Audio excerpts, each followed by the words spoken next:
It's one of film's most coveted honors, and tonight we're on the red carpet for the National Board of Review at Cipriani's in New York, where we'll be talking with the honorees and celebrity presenters. So get ready for a great night behind the velvet rope.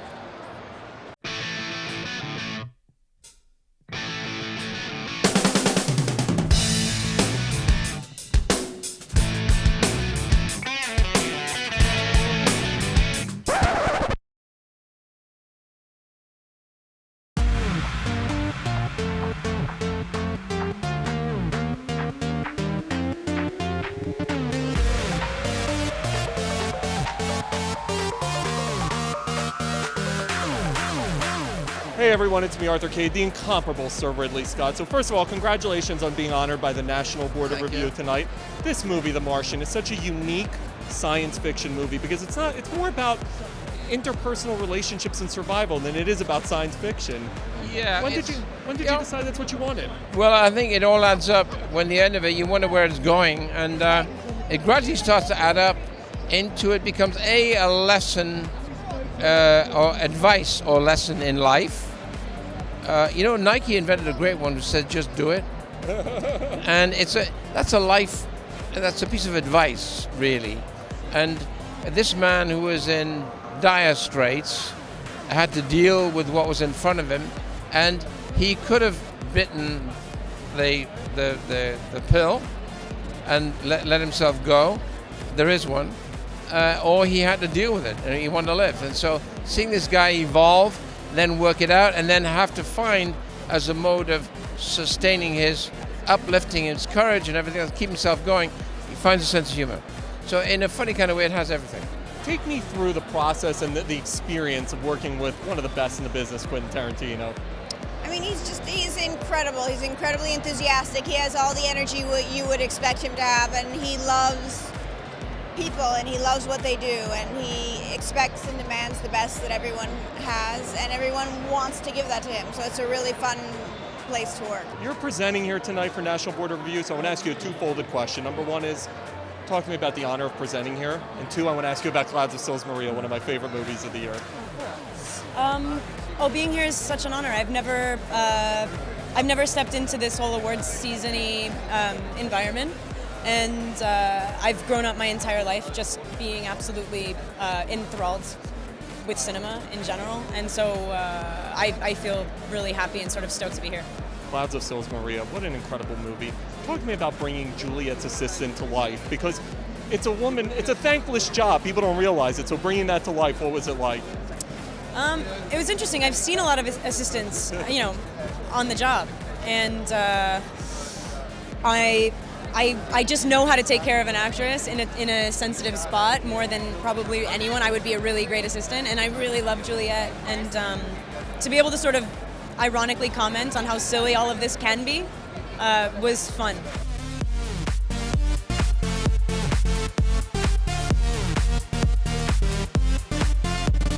Before I was a TV host, I was a financial advisor, and I didn't even know how incredibly intricate this stuff was. Mm-hmm. Did you know that it had to be part of the purpose of the movie to explain this to people and to really lay it out as like a puzzle? I felt like it was essential. Otherwise, you'd just be saying to the audience, trust us, this was bad. But when you really show them the elaborate, esoteric nature of it, in the end, they can conclude that it's not that tricky. Because that was my conclusion, is as crazy as it sounds, it's actually not that hard to get. But the banks go through a lot of effort to make you feel stupid, bored. So I felt like that was a big part of the movie. One of the incredible things, especially with your character, is we see guys trying to get rich, but then they realize at the end that there's an ethics behind getting rich, and it sobers them. Yeah. Talk to me about that and telling that's part of the story. Well, yeah, I think, it plays on things of the American dream, which is part of owning a home, but also like making a lot of money, like just getting really, really rich. And then these guys, because they do have a conscience, sort of realize that a lot of their money is on the backs of the average American worker, consumer, and so it's a very kind of ambivalent thing for them, for their sort of moral compass. Being honored tonight, how incredible is it to have the National Board of Review recognizing this movie and this work? Oh, it's such a thrill to make something that you love, and that it turns out other people are kind of finding affection for as well. That's lucky. You don't get that with your children even often. Does it make it more meaningful? Because you're right, this movie, it didn't just impact lives, it destroyed lives. So when you're able to tell that story as an artist, what does that mean? It's why I became an actor. I think it's why art is important. Art, I think that's what's great about this film, and it made the topic of what happened very accessible. Because a lot of people were affected by it, but we don't know what happened, and this film does a really great job of breaking that down.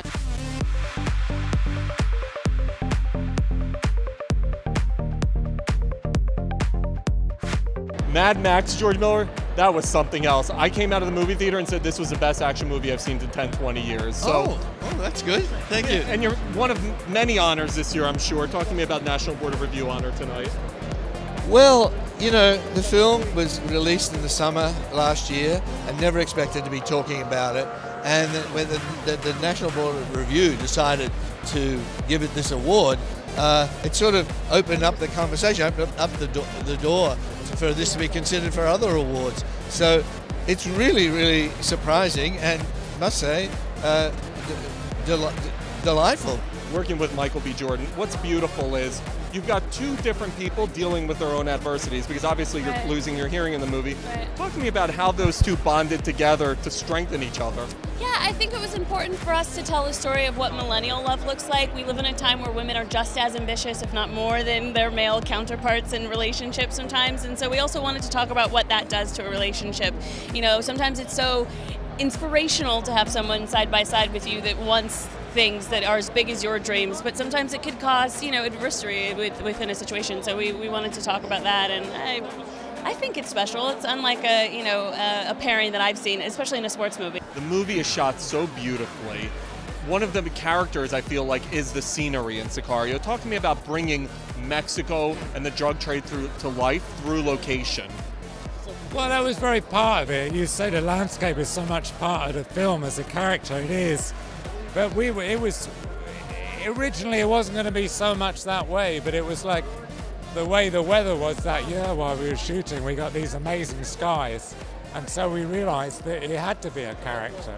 This has got to be pretty cool, man. Your movie room, National Board of Review. How cool is it for you? It's really, really fun. It's great. It's great. This is the coolest thing. This is pretty cool. This tops a lot of stuff.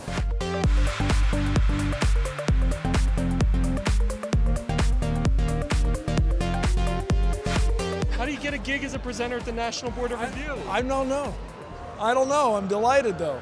You know, I have met Andy Weir a couple times. He's a member of the Planetary Society. I'm the CEO of the Planetary Society. We advance space science and exploration. So Andy Weir wrote The Martian. And then Drew Goddard adapted the book to become the screenplay. So I wonder if there's some connection in there that I got to be the presenter for the screenplay. You saw The Martian, I'm assuming. Yeah. Your thoughts, and could it have happened? Could someone survive on Mars the way Matt Damon did? Yes, but keep in mind, would he have gotten trapped there the way he did? Maybe not. But that's right. Once the story starts, the guy used all his resources and he used science to save himself. It's cool. How did you find out you're going to be presenting? They actually said, would I want to do it? And I live 5 blocks away. What am I going to say? No? Because the cab ride, you're saying no. Yeah, really. So no, I was thrilled. You know, it's nice. What's going on in the world of Lewis Black right now? What's next for you? I'm in the mini-series Madoff. Oh my God, I was just talking to Blythe Danner about that. Right, yeah. How cool is that going to be? Please walk me through that. It's going to be... Richard, I think, was really remarkable in the scene. I mean, I watched him do a chunk of it. He's really, like, perfect. You're being honored tonight. How incredible. Talk to me about the National Board of Review honoring you. Well, you know, this is an industry. This is an industry that understands film preservation, understands the art, and to be honored by them with this wonderful award is very exciting.